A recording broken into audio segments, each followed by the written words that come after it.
ನಮಸ್ಕಾರ. ಮರಳಿ ಅರಳಿನ ಇಂದಿನ ಸಂಚಿಕೆಯಲ್ಲಿ ನಮ್ಮ ಹಿರಿಯರಿಗೆ ತುಂಬಾ ಸಾಮಾನ್ಯವಾಗಿ ಆಗುವಂತ ಒಂದು ತೊಂದರೆ ಅಂದ್ರೆ ಮಲಬದ್ಧತೆ ಅಥವಾ ಕಾನ್ಸ್ಟಿಪೇಷನ್ ಬಗ್ಗೆ ಕೆಲವು ಮಾತುಗಳನ್ನ ಅರ್ಥಕೊಳ್ಳೋಣ. ಒಂದು, ಯಾಕಾಗಿ ಈ ಮಲಬದ್ಧತೆ ಆಗತ್ತೆ, ಮತ್ತೆ ಅದನ್ನ ಪರಿಹಾರ ಏನು, ಹೇಗೆ ಕಂಡುಕೊಳ್ಳೋದು ಅಂತ. ಈಗ ಮಲಬದ್ಧತೆ ಈಗ ಸರ್ವೇ ಸಾಮಾನ್ಯ. ಕೆಲವರಿಗೆ ಬೆಳಗ್ಗೆ ಎದ್ದಾಗ ನೀವು ಸರಿಯಾಗಿ ಕಕ್ಕಸ್ ಹೋಗೋದೇ ಇಲ್ಲ, ಹೋದ್ರೂ ಕೂಡ ತುಂಬಾ ಟೈಟ್ ಆಗಿ ಹೋಗುತ್ತೆ, ಇಲ್ಲ ಸಂಪೂರ್ಣವಾಗಿ ನಾನು ಪಾಸ್ ಮಾಡಿದೀನಿ ಅನ್ನೋ ಫೀಲಿಂಗು ನಿಮಗೆ ಬರೋದಿಲ್ಲ.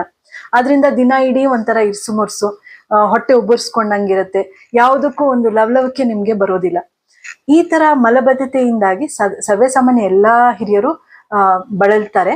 ಅದಕ್ಕೆ ಕೆಲವು ಕಾಮನ್ ರೀಸನ್ಸ್ ಇರುತ್ತೆ. ಫಸ್ಟ್ ರೀಸನ್ ನಮ್ಮ ಏಜಿಂಗೇನೆ, ಅಂದ್ರೆ ಈ ವಯಸ್ಸಾಗ್ತಾ ಆಗ್ತಾ ನಮ್ಮ ಜಠರದ ಮಾಂಸ ಖಂಡಗಳು ಮತ್ತು ನರ ಸ್ವಲ್ಪ ವೀಕ್ ಆಗುತ್ತೆ. ಅದರಿಂದ ಸ್ವಾಭಾವಿಕವಾಗಿ ಏಜ್ ಅಲ್ಲಿ ಒಂದು ಕಾನ್ಸ್ಟಿಪೇಷನ್ ಅಂತ ಬರುತ್ತೆ ಕೆಲವರಿಗೆ.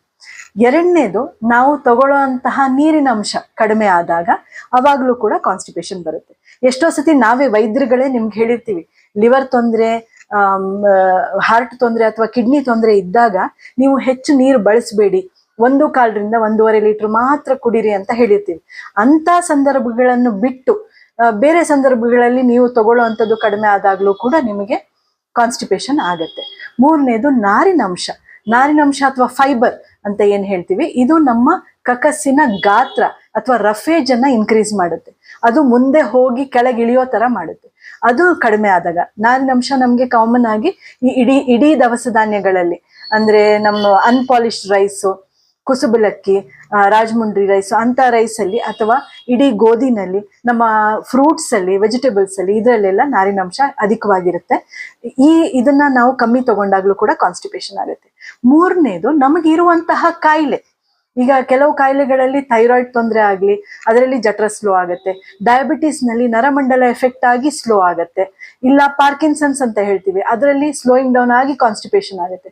ಸೊ ಇವೆಲ್ಲ ತೊಂದರೆಗಳಿರುವಾಗ ನಿಮಗೆ ಕಾನ್ಸ್ಟಿಪೇಷನ್ ಆಗ್ತಿದೆ ಅಂತ ನಿಮ್ಮ ವೈದ್ಯರಿಗೆ ಹೇಳಿದ್ರೆ ಅವ್ರು ಸಹಾಯ ಮಾಡ್ತಾರೆ. ಕೊನೆಯ ಇದು ಅಂತಂದರೆ, ನಾವು ತಗೊಳ್ಳುವಂತಹ ಒಂದು ಔಷಧಿಗಳು, ಕೆಲವು BP ಔಷಧಿಗಳಲ್ಲಿ, ಕೆಲವು ನರದ ನೋವಿಗೆ ತಗೊಳ್ಳುವಂತಹ ಔಷಧಿಗಳಲ್ಲಿ, ಅಥವಾ ನಾವು ತಗೊಳ್ಳುವಂತಹ ಕ್ಯಾಲ್ಸಿಯಂ ಅಥವಾ ಐರನ್ ಟ್ಯಾಬ್ಲೆಟ್ ಅಲ್ಲಿ ಕೂಡ ಕೆಲವರಿಗೆ ಕಾನ್ಸ್ಟಿಪೇಷನ್ ಆಗಬಹುದು. ಅದನ್ನು ಹೇಳಿದಾಗ ನಿಮ್ಗೆ ಅದಕ್ಕೆ ಪರ್ಯಾಯವಾಗಿ ಬೇರೆದನ್ನ ಬರ್ಕೊಡ್ಬೋದು. ಎಲ್ಲದಕ್ಕಿಂತ ಮುಖ್ಯ ಕಾನ್ಸ್ಟಿಪೇಷನ್ಗೆ ಕಾರಣ ನಾವು ಇನ್ಆಕ್ಟಿವ್ ಆಗಿ ಕೂತ್ಕೊಳ್ಳೋದು, ಅಥವಾ ಸಂಚಲನ ಇಲ್ದಿರ ಒಂದೇ ಕಡೆ ಕೂತ್ಕೊಳ್ಳೋದ್ರಿಂದ. ನಾವು ಅಲ್ಲಾಡಿದ್ರೆ ನಮ್ಮ ಜಠರ ಅಲ್ಲಾಡುತ್ತೆ, ನಾವೇ ಮೂವ್ ಮಾಡ್ಲಿಲ್ಲ ಅಂತಂದ್ರೆ ಜಠರ ಇನ್ನೂ ಸ್ಲೋ ಆಗುತ್ತೆ, ಕಾನ್ಸ್ಟಿಪೇಷನ್ಗೆ ಲೀಡ್ ಆಗುತ್ತೆ. ಈ ಕಾನ್ಸ್ಟಿಪೇಷನ್ಗೆ ಪರಿಹಾರ ನಾನು ಹೇಳಿದಾಗ, ಈಗ ಏನಕ್ಕಾಯ್ತು ಅಂತ ಗೊತ್ತಾಯ್ತು, ಅದಕ್ಕೆ ಪರಿಹಾರ ಆಬ್ವಿಯಸ್ಲಿ ಅದನ್ನ ಹೇಗೆ ಕಂಟ್ರೋಲ್ ಮಾಡೋದು. ಒಂದು, ನಮ್ಮ ಆಕ್ಟಿವಿಟಿನ ಇನ್ಕ್ರೀಸ್ ಮಾಡ್ಕೊಳ್ಳೋದು. ನಿಮ್ಗೆ ಆರ್ಥ್ರೈಟಿಸ್ ಇದೆ, ಮೂವ್ಮೆಂಟ್ ಮಾಡಕ್ ಆಗಲ್ಲ ಅಂತ ಹೇಳಿದ್ರೆ, ನೀವು ಅವಾಗವಾಗ 2 ಗಂಟೆಗೆ ಒಂದ್ಸತಿ 5 ನಿಮಿಷ ನೀವು ಹಾಲಲ್ಲೇ ನಡೀರಿ. ಸೊ ಒಂದು 8 ಸತಿ ನೀವು ಹೀಗೆ ಮಾಡಿದ್ರೆ, 8 ಸತಿ ನೀವು 5 ನಿಮಿಷ ನಡೆದ್ರೆ 40 ನಿಮಿಷ ವಾಕ್ ಮಾಡಿದಾಗ ಆಯ್ತು.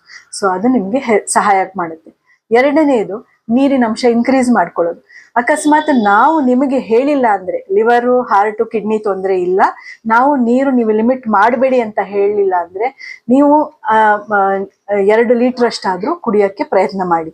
ನಿಮ್ಗೆ ಬರೀ ನೀರು ಕುಡಿಯೋದಕ್ಕಾಗಲ್ಲ ಅಂದ್ರೆ, ನೀರಿನ ರೂಪದಲ್ಲಿ, ಅಂದ್ರೆ ಮಜ್ಜಿಗೆ ಇರ್ಬೋದು, ಅಥವಾ ಏನಾದ್ರೂ ಬೇರೆ ಹಣ್ಣಿನ ರಸ ಇರ್ಬೋದು, ಆ ರೀತಿ ಮಾಡಿಕೊಂಡು ನೀವು 2 ಲೀಟರ್ ರೀಚ್ ಮಾಡಕ್ಕೆ ಟ್ರೈ ಮಾಡಿ. ನಾರಿನಂಶನ ಇನ್ಕ್ರೀಸ್ ಮಾಡ್ಕೊಳ್ಳಿ. ಅರ್ಧ ತಟ್ಟೆ ನೀವು ತರಕಾರಿ ಇಟ್ಕೊಳಕ್ ಪ್ರಯತ್ನ ಪಡಿ. ನಿಮ್ ಮಧ್ಯಾಹ್ನ ಊಟದಲ್ಲೂ ಅಷ್ಟೇ, ರಾತ್ರಿಯಲ್ಲೂ ಅಷ್ಟೇ. ಸ್ವಲ್ಪ ಕಾಳಂಶ ಹಸಿ ತರಕಾರಿ, ಸ್ವಲ್ಪ ಪಲ್ಯ, ಸ್ವಲ್ಪ ಸಾಂಬಾರಲ್ಲಿ ತರಕಾರಿ, ಈ ತರ ನೀವು ತರಕಾರಿ ಅಂಶ ಜಾಸ್ತಿ ಮಾಡ್ತಾ ಹೋದ್ರೆ ನಿಮ್ಗೆ ಕಾನ್ಸ್ಟಿಪೇಷನ್ ಕಡಿಮೆ ಆಗುತ್ತೆ. ಹಾಗೆ 2 ಸತಿ ಹಣ್ಣು, ಅಂದ್ರೆ ನೀವು ಈಗ 10 ಗಂಟೆಗೆ ಒಂದ್ಸತಿ ಬ್ರೇಕಲ್ಲಿ ಒಂಚೂರು ಹಣ್ಣು, ಸಂಜೆ ಒಂಚೂರು ಹಣ್ಣು, ಈ ತರ ತಗೊಂಡ್ರೆ ನಾರಿನಂಶ ಇನ್ಕ್ರೀಸ್ ಆಗಿರುವಂತ ಹಣ್ಣುಗಳಂದ್ರೆ ನಿಮ್ದು ಮೂಸಂಬಿ ಆಗ್ಲಿ, ಅಂದ್ರೆ ಅದ್ರ ಸಿಪ್ಪೆ ತೆಗೆದಲ್ಲ, ವಿತ್ ಫೈಬರ್, ತೊಳೆಗಳನ್ನ ಹಾಗೆ ತಿನ್ಬೇಕು, ಸಿಪ್ಪೆ ತೆಗೆದು ತೊಳೆಗಳನ್ನ ತಿನ್ಬೇಕು, ಆವಾಗ ಫೈಬರ್ ಕಂಟೆಂಟ್ ಜಾಸ್ತಿ ಇರುತ್ತೆ.